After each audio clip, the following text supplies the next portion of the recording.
Mateo capítulo 22, muchas cosas que decir, muchas cosas que compartir, hermanos, así que voy a intentar leer lo menos posible, porque la mayoría, los que normalmente asistimos aquí, debemos de haber tenido ya leído ese capítulo. Pero de todas formas pongo en contexto a los hermanos que venís de visita sobre este capítulo y sobre el capítulo anterior. Este capítulo 22 enlaza con el final del capítulo 21, donde el Señor Jesucristo acusa a los fariseos, a los principales religiosos, a aquellos que deberían de ser los dirigentes, los maestros del pueblo, los acusa porque están enseñando mal y porque están buscando su propia exaltación, que los alaben, que los adulen por quienes son. Y les habló sobre la parábola de la viña. Como bien recordáis, el dueño de una viña la prepara entera, se la deja a unos labradores. Esos labradores, cuando pasa el tiempo, tiene que darle el fruto de la tierra, como habían acordado con el dueño, pero prefieren quedárselo ellos mismos. Es en cierta forma lo que hemos escuchado de Efraín, ¿verdad? Lo que hemos escuchado sobre Oseas, de que el pueblo se quería, el fruto lo quería todo para él, todo para él, todo para él. Eran egoístas, eran soberbios. Y ellos se dan cuenta al final, cuando termina esa parábola, de que estaba hablando de ellos. Es que se tenían que dar cuenta porque es que le señaló con el dedo directamente.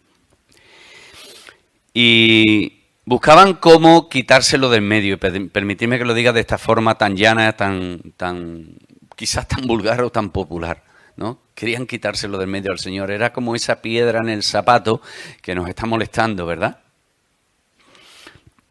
Y el Señor Jesucristo vuelve a tomar la palabra y en el capítulo 22 dice: respondiendo Jesús les volvió a hablar en parábolas.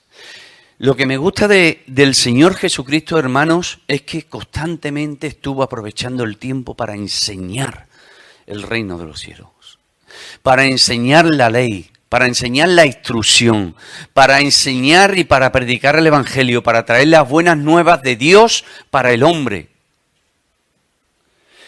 Aprovechó el tiempo al máximo. Y eso deberíamos de hacerlo también nosotros. No sabemos el tiempo que nos puede quedar en este mundo, porque no somos dueños de nuestra vida. No sabemos lo que nos va a pasar dentro de una hora. Me voy a poner dramático. Voy a cruzar la carretera, voy con el móvil distraído como mucha gente y no veo el coche que viene. El coche que viene está distraído el conductor también con el móvil, que ocurre muchas veces, y me lleva por delante. Se acabó. Ya no puedo hacer nada más aquí. Por eso debemos de aprovechar el tiempo. Hay dos lecturas que a mí siempre me han impactado sobre esto de aprovechar el tiempo para compartir la palabra. Una se encuentra en Deuteronomio capítulo 6, donde le dice el Señor a Moisés para el pueblo: y estas palabras que yo te mando hoy estarán sobre tu corazón, y las repetirás a tus hijos y hablarás de ellas estando en tu casa y andando por el camino y al acostarte y cuando te levantes. Y las atarás como una señal en tu mano y estarán como frontales entre tus ojos, y las escribirás en los postes de tu casa y en tus puertas. ¿Qué es lo que tenía que hacer aquel hebreo? Hablar de la ley a sus hijos. Pero solamente a sus hijos. También tendría que hablar con los otros hebreos, ¿verdad? Con los otros israelitas. Pablo escribe algo parecido en la epístola o la carta a los filipenses, cuando dice allí, en Filipenses capítulo 3, versículo 16, la palabra de Cristo mora en abundancia en vosotros. ¿Y qué tenemos que hacer con esa palabra que mora en abundancia en nosotros? Enseñándoos y exhortándoos unos a otros en toda sabiduría, cantando con gracia en vuestros corazones al Señor con salmos e himnos y cantos espirituales. Así que, hermanos, aprovechemos el tiempo. Aprovechemos el tiempo para que cuando estemos entre nosotros compartamos la palabra los unos con los otros. Porque yo estoy seguro que ustedes tenéis muchísimas cosas que poder compartir conmigo y bendecirme y enseñarme. Muchas. Porque yo estoy aquí delante, no soy más que nadie. Tengo el privilegio de este don, pero no sé más que ustedes. Y el Señor comenzó a contar una parábola. Y cuenta la parábola de un rey, de un reino. Le está preparando las bodas a su hijo, que se va a casar. Y envía un primer mensaje a todos aquellos súbditos suyos que piensa el rey que son dignos para ir a la boda. Era normal en aquella época en Oriente hacerlo en dos invitaciones. Primero para decir, oye, que mi hijo se va a casar. ¿Qué hicieron estos invitados? Estos supuestos invitados rechazaron la invitación. Y el rey vuelve a enviar a sus siervos, a sus criados, para decirle que la boda que yo estaba preparando para mi hijo, que ya están preparados los animales, que ya está preparado toda la comida, todo el vino, venid y disfrutemos de la boda de mi hijo. ¿Y qué hacen de nuevo esos invitados? Lo ignoran, lo rechazan, totalmente. Lo rechazan totalmente. Uno va a sus negocios porque era más importante sus negocios que la boda del hijo del rey. Como súbditos no obedecieron al rey. Otros se fueron a hacer otras cosas.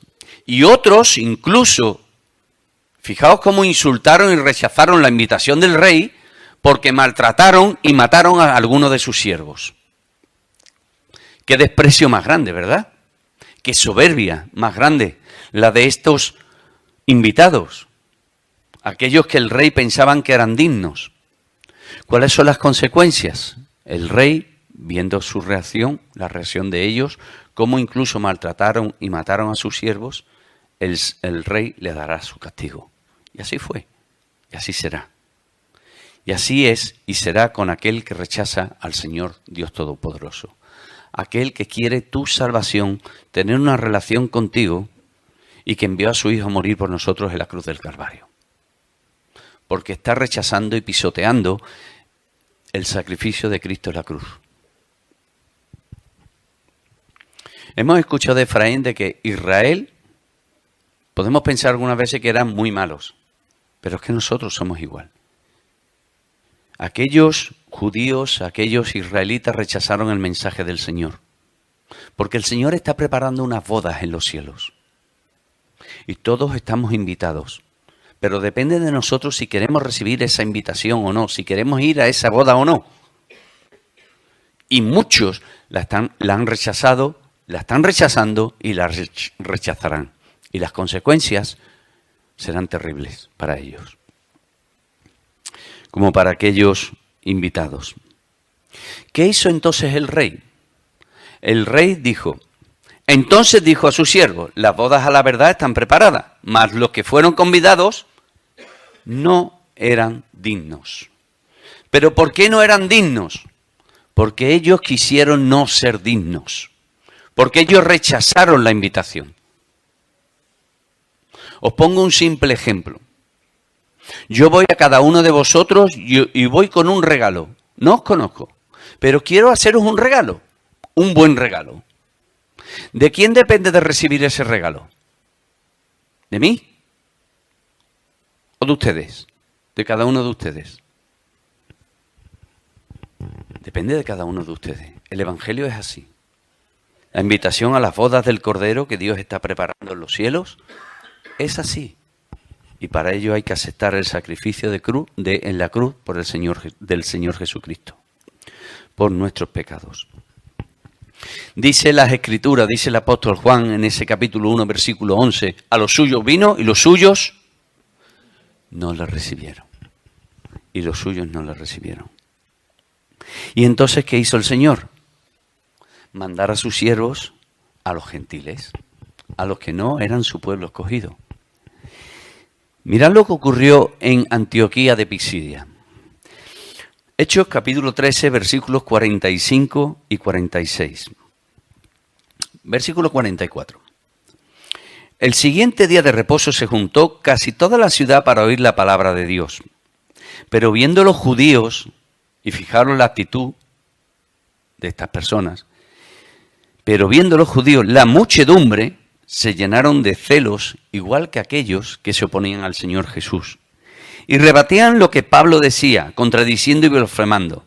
Entonces Pablo y Bernabé, hablando con denuedo, dijeron: a vosotros a la verdad era necesario que se os hablase primero la palabra de Dios. Aquellos primeros invitados era el pueblo de Israel, la nación de Israel. Pero como lo rechazaron, ¿qué hace el Señor? Mas puesto que la desecháis y no os juzgáis dignos de la vida eterna, he aquí nos volvemos a los gentiles, a ti y a mí, los que somos gentiles. Y gloria a Dios por ello, porque vino la buena nueva de salvación a nuestras vidas.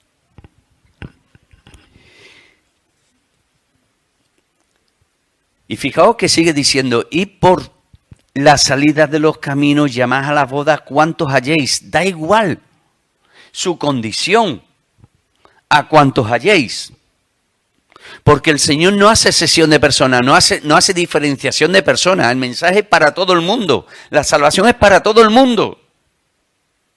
Dios quiere tener comunión con todo el mundo. Pero depende de cada uno de nosotros el tenerla o no. Y saliendo los siervos por los caminos juntaron a todos los que hallaron. Juntamente, fijaros lo que dice. Y esto me llama la atención. Malos y buenos. El Señor no hace diferenciación de personas. Quienes puedan ser mejores, peores, más ricos, más pobres, si su piel es de diferente color que otra, da igual. El Señor quiere que todos vayan a las bodas de su Hijo, a las bodas del Cordero. Y las bodas fueron llenas de convidados. Llenas. Y entró el rey para ver a los convidados y vio allí un hombre que no estaba vestido de boda. Y le dijo: amigo, ¿cómo entraste aquí sin estar vestido de boda? Mas él no tuvo respuesta, mas él enmudeció. ¿Por qué no estaba vestido este hombre? Había una tradición, una costumbre, que era la palabra que buscaba, en el Oriente, de que el que celebraba la boda, para aquel que no tenía una ropa digna para ir a la boda, se la tenía que suministrar. El Señor, por medio del perdón, por medio de su misericordia, cuando nos arrepentimos de todos nuestros pecados, nos reviste de Él, nos reviste nuevamente. Dice en Colosenses, capítulo 3, Colosenses 3, versículos 10 al 12, dice lo siguiente. Y revestidos, fijaos lo que dice, está hablando a los creyentes, y revestidos del nuevo, no del viejo hombre, el que vivía conforme a sus intereses, lo que le daba la gana, conforme al pecado, no. Y revestidos del nuevo, el cual, conforme a la imagen del que lo creó, se va renovando hasta el conocimiento pleno, donde no hay griego, ni judío, circuncisión, ni circuncisión, bárbaro, ni escita, siervo, ni libre, sino que Cristo es el todo y en todo. Vestidos pues como escogidos de Dios, santos y amados de entrañable misericordia, de benignidad, de humildad, de mansedumbre y de paciencia. Pero para vestirnos de esta manera, con estas cualidades, ¿quién lo hace? Es el Espíritu Santo por medio de nuestra vida. El Espíritu Santo a través de nuestra vida y en nuestras vidas. Y entonces podremos entrar dignamente y estar dignamente sentados en las bodas del Cordero. Cuando leía sobre este personaje que no estaba vestido dignamente, me acordaba de ese pasaje cuando el Señor Jesucristo dice que le está hablando a algunos, lo voy a leer literalmente para no equivocarme. No todo el que me dice Señor, Señor entrará en el reino de los cielos. Fijaos la condición, sino el que hace la voluntad de mi Padre que está en los cielos. Muchos me dirán aquel día, Señor, Señor, ¿No profetizamos en tu nombre y en tu nombre echamos fuera demonios y en tu nombre hicimos muchos milagros? Y entonces les declararé, nunca os conocí. Nunca os conocí. Apartaos de mí, hacedores de maldad. Para estar vestidos dignamente para esas bodas que el Señor tiene preparado en los cielos, tenemos que arrepentirnos de nuestros pecados y aceptar que Cristo murió por nosotros en la cruz y resucitó de entre los muertos. Amén.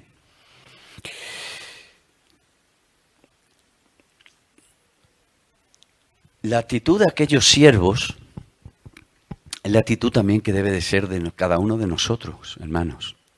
¿Por dónde vimos que fueron los siervos? Por todos los caminos. ¿Y le hablaron a quiénes? A todos. Y a veces tenemos que reconocer que vemos a alguien por la calle, sentimos esa vocecita. Acércate y háblale del Señor, y háblale de mí. Y a veces la pinta nos echa para atrás. A mí me ha pasado. A lo mejor yo soy un bicho raro, a ustedes nos pasa, ¿vale?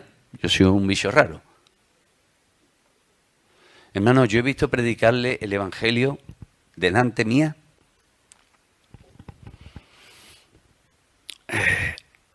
a un vagabundo que vivía en la calle y aceptó al Evangelio. Y tenía más conocimiento de la Escritura que otros muchos a los que se les predicó el Evangelio esa semana. Y era un vagabundo, pero estaba preparado su corazón. Por eso no hagamos diferenciación de personas, no miremos sus apariencias. Miremos con el corazón del Señor, con los ojos del Señor. Muy rápidamente. Después de todo esto y ve que el Señor le había respondido sabiamente y que le había contado estas parábolas a aquellos fariseos, se fueron bastante enfadados. Bastante enfadados, como que quisieron su muerte y querían su muerte. Y empezaron a arguir algunas ideas y a pensar cómo cogerlo, qué preguntas hacerle para que se equivocara, para echar su testimonio por los suelos delante del pueblo, para que el pueblo no lo siguiese. Y dice que envió a sus discípulos, los fariseos enviaron a sus discípulos, pero no los enviaron solos. Los enviaron con los herodianos. Vaya. Y los fariseos y los herodianos no se llevaban bien. Pero qué casualidad de que cuando, como escuché hace poco, el enemigo de mi enemigo es mi amigo. ¿Habéis escuchado alguna vez esa frase? El enemigo de mi enemigo es mi amigo. Pues el enemigo de los fariseos, que era también el enemigo de los herodianos, hizo que se juntaran para luchar contra el Señor Jesús. Hemos escuchado antes de Efraín decir, la vida de un verdadero discípulo no es fácil. Y así es. Pero es que el Señor Jesucristo también lo dijo, que en el mundo tendríamos oposición. Y a veces, gente que entre ellos no se tragan, y permitidme esta frase, que no se aguantan, que no se soportan, ¿vale? A veces se ponen de acuerdo para echar por tierra el testimonio de un creyente. Pues esto es lo que quiso que ocurriera en estas personas. Aquellos discípulos, aquellos fariseos y aquellos herodianos. Los herodianos eran políticos. Vivían bajo la custodia de Herodes y vivían haciéndole, permitírmelo así, la pelota a Herodes, que era el que reinaba. ¿Vale? Bueno, ¿cómo lo vamos a coger? Vamos a preguntarle sobre el tributo.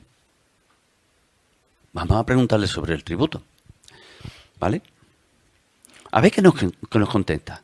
Si nos contesta que tributemos, va a tener mala fama delante del pueblo porque el pueblo odia a los romanos y el pueblo no quiere tributar a los romanos. Y si dice que no hay que tributar, pues ya tenemos el motivo suficiente para ir a los romanos y denunciarlo. Fijaos con qué mala intención iban estas personas. Pero fijaos con qué arducia, con qué maldad iban. Fijaos cómo empiezan a hablarle. Dice, maestro. Qué curiosidad que le llaman maestro, pero no le respetan como tal. Le llaman maestro, pero no le respetan como tal. Sus actos hablan mucho de ello. Sabemos que eres amante de la verdad. Y ellos eran unos hipócritas. Y que enseñas con verdad el camino de Dios. Enseñan con verdad el camino de Dios, pero no le siguen. Qué contradicción más grande, ¿verdad? Y además dice, y que no te cuidas de nadie porque no miras la apariencia de los hombres. Y ellos eran los primeros que buscaban, que miraban las apariencias. Qué contradicción, ¿verdad? Con qué sagacidad, con qué astucia se acercan al Señor Jesucristo para dorarle la píldora y ahora a ver si te puedes tragar esa píldora envenenada y terminamos contigo. La verdad es que las palabras que dicen del Señor Jesucristo son bonitas, ¿verdad? Reconozcámoslo, son bonitas. Le llaman maestro, le dicen que es amante de la verdad, que enseña el camino de Dios, que no hace diferenciación de personas. ¿Nos gustaría que realmente de corazón nos dijeran esto? ¿Verdad que sí? Eso hablaría de un buen testimonio nuestro, ¿verdad? A mí me gustaría. Pero hermanos, nunca va a poder ser esa realidad porque el mundo siempre se va a oponer a todo aquel que siga a Dios. Así que seamos sagaces, seamos listos, seamos inteligentes. Cuidado cuando nos vienen con adulaciones, porque pueden venirnos también por detrás para apuñalarnos o para darnos con un puñal. Y el Señor, que conoce los corazones, porque lo dice las Escrituras a continuación, le dice, mostrarme la moneda, mostrarme una moneda. Y le dice, ¿qué figura es la que hay ahí? ¿Qué inscripción hay? Y todos dijeron, la del César. Muy bien, pues el Señor muy astutamente, de una forma muy salomónica, le dice, pues da al César lo que es del César y a Dios lo que es de Dios. Y los dejó callados. ¿Qué podemos aprender nosotros de esto, hermano? Hermanos, vivimos en este mundo, tenemos unas responsabilidades. Vivimos bajo un gobierno. Debemos de respetar al gobierno. Debemos de tributar. Tenemos unas responsabilidades como empleados en nuestras empresas. O somos jefes y tenemos unas responsabilidades sobre nuestros empleados. Dediquemos el tiempo justo y necesario a las cosas de este mundo. Porque dedicarle más tiempo a las cosas de este mundo es quitarle tiempo al Señor. Así que, hermanos, demos al César lo que es del César y al Señor lo que es del Señor. Y una última cosita. Me voy a quedar con un par de cosas pendientes. Pero me gustaría dar un salto hasta el versículo 34. Después vienen los saduceos, le hablan sobre la resurrección, porque ellos no creían en la resurrección, quieren hacerle una pregunta trampa, ve por dónde sale. El Señor sale airoso. Todos se maravillan de cómo le responde a los saduceos también. Pero después vienen los fariseos, no los discípulos, sino los fariseos, los maestros. Y vienen y un intérprete de la ley les quiere hacer una pregunta a ver si lo cogen. Y le dicen, maestro, ¿cuál es el mayor de los mandamientos? ¿Sabéis cuántos mandamientos habían? Más de 600 mandamientos. Y discutían entre ellos cuál era el mayor, cuál era el menor, cuál era el de más categoría, el de menos categoría, el de más importancia, el de menos importancia. Y esas eran las discusiones que solían tener los fariseos y los escribas y los intérpretes de la ley, especialmente. Y el Señor le dice, te lo voy a decir, amarás al Señor tu Dios con todo tu corazón, con toda tu mente y con toda tu alma. Está citando Deuteronomio capítulo 6, como bien sabemos. Así es como el Señor quiere que le amemos. Me voy a ir a Deuteronomio, pero no al 6, me voy a ir al 10. Y os voy a leer dos versículos que para mí, personalmente, ya los he compartido en su momento, me impactaron. Capítulo 10 de Deuteronomio, versículo 12 y 13. Le habla a Israel y dice, ahora pues Israel, y voy a hacer lo mismo que hice la otra vez. Quitad Israel, poned vuestro nombre. Neftalí, Efraín, José Antonio, Esther, Luis, Ana, Sara, quien queráis, vuestro nombre. Ahora pues, permitidme que lo personalice, ¿vale? En mí. Ahora pues, José Antonio, ¿qué pide Yahvé tu Dios de ti o qué pide el Señor tu Dios de ti, sino que temas, es decir, que respetes a Dios, que andes en todos sus caminos y que lo ames y sirvas a Yahvé tu Dios con todo tu corazón y con toda tu alma, que guardes los mandamientos del Señor y sus estatutos que yo te prescribo hoy para que tengas prosperidad? Está diciendo lo mismo. ¿Qué está pidiendo el Señor? Obediencia. Obediencia con todo lo que tú eres. Con todo tu corazón, la voluntad, con toda tu mente, tus pensamientos, tus sentimientos, con toda tu alma, con tus emociones. Y Marcos en su Evangelio dice, y con todas tus fuerzas, con toda tu fuerza, con tu físico, espiritualmente, emocionalmente y físicamente. Porque así es como se dio el Señor y así como espera que nos demos a Él. Y termino con esto. Y el segundo es semejante. Amarás a tu prójimo como a ti mismo. El sábado pasado estuve en una boda, y con esto voy a terminar. Hablándole a los novios tuve ese privilegio, y les leí Efesios capítulo 5, donde habla sobre las responsabilidades del esposo y de la esposa, ¿no? Y dentro de la responsabilidad del esposo, de que dé su vida por ella y demás, dice, y la amarás como te amas a ti mismo. Porque si no amas a tu esposa, no te amas a ti mismo. Pues aquí el Señor está diciendo, y amarás a tu prójimo. ¿Quién es tu prójimo? El más cercano. El más cercano. Todos los que estáis aquí ahora mismo sois mi prójimo. Y amarás a tu prójimo como a ti mismo. Y hermanos, muchas veces somos egoístas. Somos muy egoístas. Muy egoístas. Y buscamos más nuestra propia comodidad que el hacer una llamada, o el ir a ver a un hermano, o el ayudar a un vecino. ¿Es verdad? ¿Me equivoco o yo soy el bicho raro? ¿Podéis responder? ¿Verdad? Menos mal, yo no soy el bicho raro.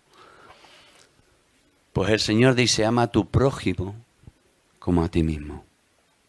Y termino con esto. Ya me lo habéis escuchado, pero me lo vais a volver a escuchar y me lo seguiréis escuchando más veces. Así que os lo advierto de antemano. Esto no es una amenaza, ¿eh? Hermanos, sabiendo lo que sabéis sobre el Evangelio, os gustaría, si no hubierais escuchado las noticias del Señor, si no hubieseis escuchado el Evangelio, estaríais en la situación ahora mismo de estar fuera en la calle sin saber nada del Evangelio. ¿Os gustaría que alguien se acercara a vosotros y os predicara el Evangelio? ¿Os gustaría? ¿Para que llegara la salvación a mi vida? ¿A tu vida? ¿Os gustaría? Pues hermanos, que el Señor nos ayude a amar a nuestro prójimo como nosotros mismos. Amén.